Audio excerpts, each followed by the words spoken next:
Hello guys. एक बार फिर मैं आपका स्वागत करता हूं अपने यूट्यूब चैनल इंग्लिश इजी पर। गाइस, मैंने इससे पहले भी सेपरेट वीडियोस के माध्यम से आपको दिखाया था कि प्रेजेंट इंडेफिनिट और प्रेजेंट कंटीन्यूअस टेंस में हम किस तरीके से सेंटेंसेस को बनाते हैं। और आज मैं आपको जो नया टॉपिक बताने जा रहा हूं वह है प्रेजेंट परफेक्ट टेंस। दोस्तों, अगर प्रेजेंट परफेक्ट टेंस आपको पढ़ना है तो इसके लिए आपने प्रेजेंट इंडेफिनिट और कॉन्टिन्यूअस को पहले देखा होगा। अगर आपने मेरी पुरानी वीडियोस नहीं देखी हैं तो आप चैनल सब्सक्राइब करके पुराने वीडियोस देखेंगे, उसके बाद आप प्रेजेंट परफेक्ट टेंस के इस वीडियो को देखेंगे और मुझे विश्वास है कि ये बहुत आसानी से आपकी समझ में आएगा। तो दोस्तों, जैसे मैं आपको पहले भी बताते आ रहा हूँ कि किसी भी हम अगर सेंटेंस को बनाते हैं तो उसका एक स्ट्रक्चर होता है। उस स्ट्रक्चर में subject, helping verb, main verb plus object, इनकी बहुत इम्पोर्टेंस होती है, इनका बहुत रोल होता है। तो यहाँ पर भी आप देख रहे होंगे, मैंने ऊपर दिया हुआ है कि subject plus has have plus verb की थर्ड प्लस ऑब्जेक्ट। तो इस फॉर्मूले के अकॉर्डिंग ही हम प्रेजेंट परफेक्ट टेंस को बनाएंगे। और आगे मैं आपको बताऊंगा कि किस तरीके से हम हैज और हैव का यूज सेंटेंस में करेंगे और किस तरीके से हम इसमें सेंटेंसेस को लेंगे। तो गाइज, आप देख रहे होंगे कि पूर्व में प्रारंभ है। इस टेंस में वो वाले सेंटेंस आएंगे जो पूर्व में प्रारंभ हो चुके होंगे या हो गए होंगे, अब समाप्त हो गया है या पूर्व में ही समाप्त हो गया है, लेकिन परिणाम अभी भी जारी है। कहने का मतलब ये है कि कोई भी क्रिया, कोई भी काम पास्ट में शुरू हो गया और खत्म भी हो गया, लेकिन उसका जो इफेक्ट है, प्रभाव है, वो अभी वर्तमान में है। जैसे आप एक एग्जाम्पल के थ्रू इसको देखेंगे। आई हैव टेकन लंच, मैं लंच कर चुका हूँ या मैंने दोपहर का भोजन कर लिया है, कुछ भी आप बोलें, या मैं दोपहर का भोजन कर चुका हूँ। अब देखेंगे इसका इफेक्ट क्या है। ये कैसे प्रेजेंट परफेक्ट है, क्योंकि इसमें जो भोजन करने का काम है ये पहले शुरू हो गया था, यानी कि पास्ट में शुरू हुआ और समाप्त कब हुआ, पास्ट में ही समाप्त हो गया, लेकिन इसका प्रभाव अभी भी है। क्या प्रभाव है इसका, क्या इफेक्ट है? मैं अब नहीं खाऊंगा या मुझे भूख नहीं लग रही है। क्यों?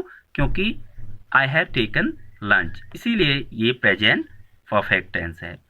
दूसरा सेंटेंस आप देखेंगे, Shyam has killed a snake. तो आप इसमें देख रहे होंगे कि यहाँ पर जो एक्शन है या एक्टिविटीज है वो किल है, मेन वर्ब मारना। तो मारने का काम पास्ट में शुरू हो गया और समाप्त भी पास्ट में ही हो गया, ठीक है, लेकिन इसका प्रभाव अभी भी है। क्या इफेक्ट है कि ये अभी मरा पड़ा है।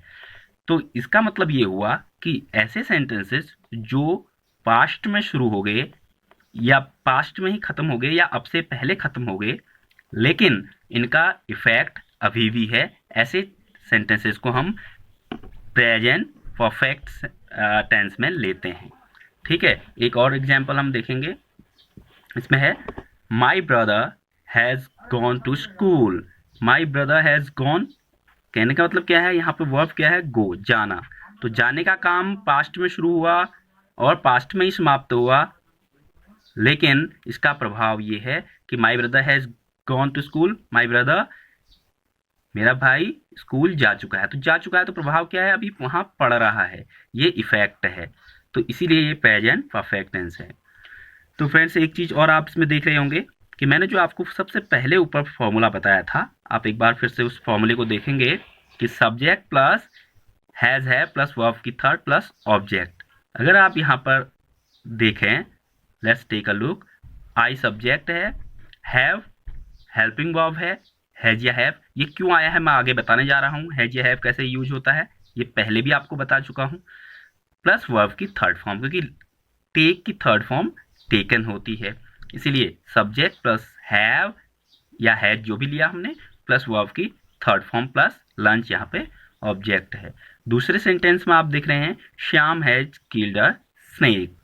तो इसमें हम देखेंगे सब्जेक्ट, ये सब्जेक्ट हमारा श्याम, फिर प्लस हेल्पिंग वर्ब क्या है, यहाँ पे हैज हेल्पिंग वर्ब है, प्लस वर्ब की थर्ड फॉर्म किल, मारना, किल्ड, और स्नेक। तो इस तरीके से हमारा सेंटेंस का स्ट्रक्चर भी बन गया। अब आगे चलते हैं, हम हैज और हैव का यूज हमने किस तरीके से किया। अगर इसमें आप देखेंगे तो मैंने पहले वीडियो में भी आपको बताया था कि सिंगुलर नंबर सब्जेक्ट और सिंगुलर हेल्पिंग वर्ब्स होती हैं। सिंगुलर नंबर सब्जेक्ट क्या होता है कि ऐसा सब्जेक्ट जो अपने आप में अकेला है, यानी कि एक वचन है। जैसे यहाँ पे आप देख रहे होंगे ही, शी, इट, ठीक है। तो सिंगुलर नंबर सब्जेक्ट के साथ सिंगुलर हेल्पिंग वर्ब आएगी। सिंगुलर हेल्पिंग वर्ब यहाँ पर क्या है, हैज सिंगुलर हेल्पिंग वर्ब है। इसका मतलब ये हुआ कि हम हैज को ही, शी और इट के साथ लेंगे, या इनके साथ कोई इसका सब्स्टिट्यूट आ सकता है, यानी कि इसका नाउन, क्योंकि ये प्रोनाउन है तो इनका नाउन हो सकता है रवि।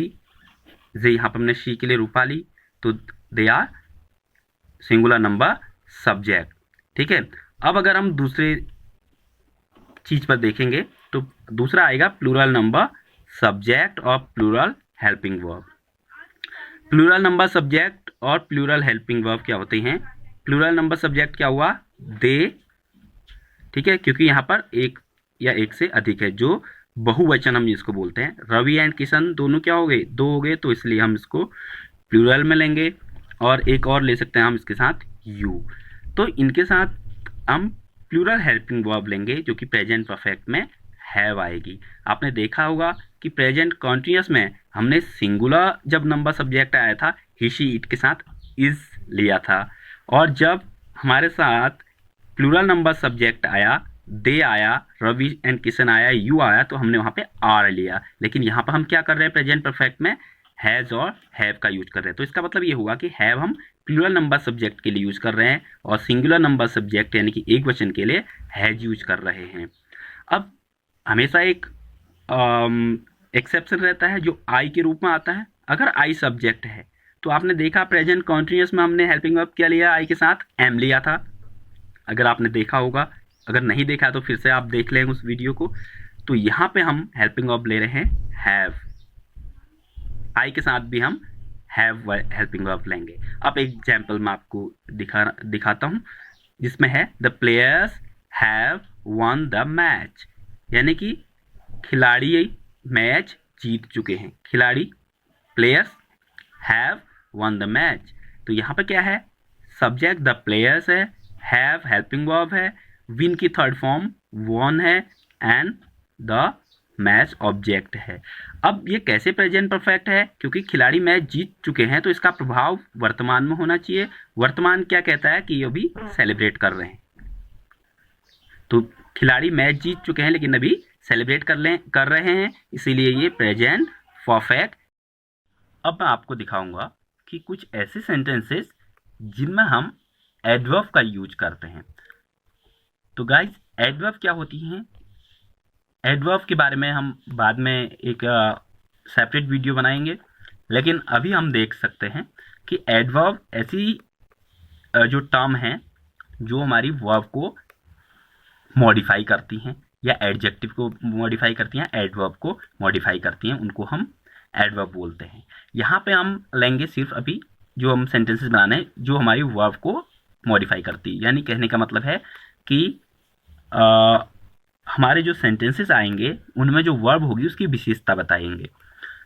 तो कुछ ऐसे सेंटेंसेस भी प्रेजेंट परफेक्ट टेंस में आते हैं जिनमें हम एडवर्ब का यूज करते हैं। जैसे आप देख रहे होंगे, we have already taken a lunch. We plural number subject है, हैव प्लूरल हेल्पिंग वर्ब है, ऑलरेडी हमारी एडवर्ब है, टेकन थर्ड फॉर्म है। तो सब्जेक्ट प्लस हैज है प्लस वर्ब की थर्ड फॉर्म, लेकिन कहीं कहीं पर एडवर्ब ऑफ टाइम भी हम लेते हैं, बाकी ऑब्जेक्ट आएगा, ठीक है। इसका मतलब क्या हुआ, हम पहले ही, ऑलरेडी का मतलब यहाँ पर पहले ही लंच कर चुके हैं। तो यूजुअली इसके भी बहुत सारे केसेस आते हैं, बहुत सारे एक्सेप्शन भी हैं कि जो वर्ब होती है मेन वर्ब, उससे पहले हम जो एडवर्ब होती है टाइम एडवर्ब जो टाइम को शो करती है वो, उसको हम लेते हैं, ठीक है। दूसरा सेंटेंस हम देखें, I have just completed my work. मैं बस अभी अपना काम कर चुका हूँ। तो यहाँ बस के लिए अभी, जस्ट, ये शब्द आया है। तीसरा सेंटेंस देखते हैं। They have gone from here recently. वे यहाँ से जा चुके हैं। रिसेंटली मतलब हाल ही में। तो ये क्या है, हमारी टाइम एडवर्ब है। अब इन तीनों सेंटेंसेस पे देखते हैं प्रेजेंट परफेक्ट टेंस कैसे हो रहा है। We have already taken our lunch. कहने का मतलब क्या है, हम पहले ही लंच कर चुके हैं, अब नहीं करेंगे। तो प्रभाव या इफेक्ट रह रहा है वर्तमान में। I have just completed my work. मैंने अपना काम कर लिया है या कर चुका हूं, बस अभी। I have just completed my work. अभी तो अब क्या कर रहा हूं, अब मैं या तो आराम कर रहा हूं या उस काम को दिखा रहा हूं। इसीलिए इसका प्रभाव प्रेजेंट परफेक्ट टेंस का वर्तमान में है। They have gone from here recently. वे हाल ही में यहाँ से चले गए हैं। तो चले गए हैं तो क्या हुआ, अभी भी वहीं है जहां गए हैं। ये इसका प्रभाव है, ये प्रेजेंट परफेक्ट टेंस है। ठीक है गाइज, अब आप इसमें देखेंगे कि subject has have plus verb की थर्ड फॉर्म, लेकिन इसमें हमने जो एडवर्ब है वो बाद में लगाया है। तो ये हम अलग से जब सेपरेट वीडियो बनाएंगे उस वक्त देखेंगे कि कैसे हम इसको अलग लिखते हैं या कहाँ पर इसको प्लेस करते हैं। ठीक है, अभी इसका मतलब क्या हो गया कि कुछ हमारी जो टाइम एडवर्ब है वो भी प्रेजेंट परफेक्ट में यूज होती हैं, जैसे ऑलरेडी है, या साथ में अभी आपने देखा जस्ट है। ठीक, और एक और हमने देख लिया अभी रिसेंटली है। तो इस तरीके से टाइम एडवर्ब्स यूज होते हैं।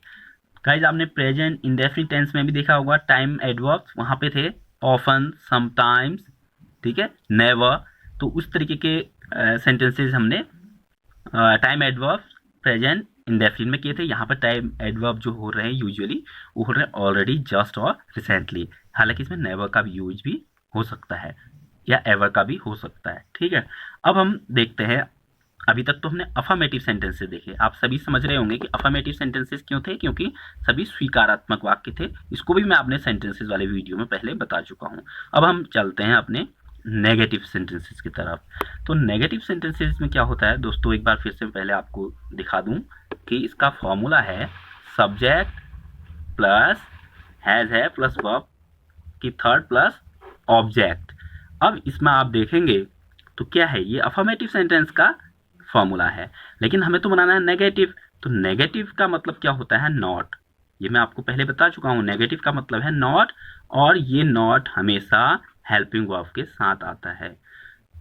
तो आपने देखा है अभी तक कभी भी नॉट अकेला नहीं आया है, बल्कि हेल्पिंग वर्ब के साथ आता है। तो यहाँ पर की जो हम हेल्पिंग वर्ब देखेंगे प्रेजेंट परफेक्ट में, आप सभी लोग जानते हैं कि हैज एंड हैव इसकी हेल्पिंग वर्ब होती हैं।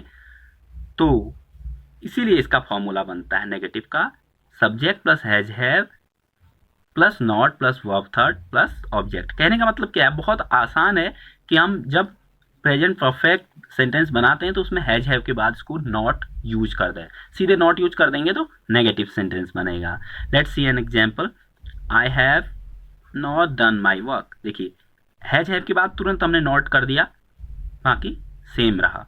तो इसका मतलब क्या हुआ कि मैं आई have not done my work, मैंने अपना काम नहीं किया है। कैसे प्रेजेंट परफेक्ट है, क्योंकि नहीं किया है तो अब करूंगा, अभी कर रहा हूं या अब मुझे करना है, ये इसका इफेक्ट है। she has, rather he has not taken breakfast yet. उसने अभी नाश्ता नहीं किया है। तो एक और चीज इसमें आ गई, रिसेंटली के बाद हमने एक और टाइम एडवर्ब जोड़ दिया, येट भी इसमें जोड़ दिया, यानी कि ये चीजें इसमें यूज होंगी। येट का मतलब अभी, ये सिर्फ प्रेजेंट परफेक्ट में ज्यादातर यूज होता है। he has not taken breakfast yet, उसने अभी नाश्ता नहीं किया है। नहीं किया है तो अब करेगा या अब कर रहा है, यानी कि इफेक्ट है, इसीलिए प्रेजेंट परफेक्ट है। अब चलते हैं हम अपने अगले टाइप के सेंटेंसेस की तरफ, जो है इंटरोगेटिव। ओके, इंटरोगेटिव में देखेंगे इसमें क्या होता है। इसमें दो तरीके के इंटरोगेटिव सेंटेंसेस हैं, वन इज यस और no type and another is WH question type, जो मैंने आपको पहले भी बता चुका हूँ। ये भी मैं आपको पहले बता चुका हूँ कि कैसे इंटरोगेटिव सेंटेंसेस को हम यूज करते हैं या कैसे बनाते हैं। तो दोस्तों, आप मेरे पुराने वीडियोज़ को देखने के लिए मेरे चैनल को सब्सक्राइब ज़रूर करें और पुराने वीडियोज़ देखें, ताकि आपको आगे के जो वीडियोज़ बनेंगे, आगे के जो टॉपिक्स आएंगे, उनको समझने में आसानी होगी। तो चलते हैं। येस और नो टाइप क्वेश्चंस क्या होते हैं? येस और नो टाइप क्वेश्चन जिसका आंसर हम येस और नो में देते हैं। आप इसमें देखेंगे has, have plus subject plus V third plus object, क्योंकि इंटरोगेटिव सेंटेंसेस में आपने देखा था कि हेल्पिंग वर्ब को पहले प्लेस किया जाता है और क्वेश्चन मार्क आता है दोनों में, फिर बाकी की चीज़ें सेम रिमेन रहती हैं। इसी तरीके से मैं पहले इसका एग्जाम्पल आपको दिखा दूँ। हैज, हैज यानी कि हैज या हैव को हम पहले ले लेते हैं। So has your brother ever gone to school, ऐसा भी हम इसको कर सकते हैं, एवर भी इसमें आ सकता है। क्या आपका भाई कभी स्कूल गया है? Has your brother ever gone to school. तो अगर इसको सही दूसरे तरीके से भी बोल सकता हूँ, has your brother gone to school, क्या आपका भाई स्कूल जा चुका है, गया है। आप इसका आंसर येस और नो में देंगे, इसलिए हम इसको येस और नो टाइप क्वेश्चन कहते हैं। इसमें हैज है पहले आता है और सब्जेक्ट प्लस वर्ब की थर्ड प्लस ऑब्जेक्ट रिमेन रहता है।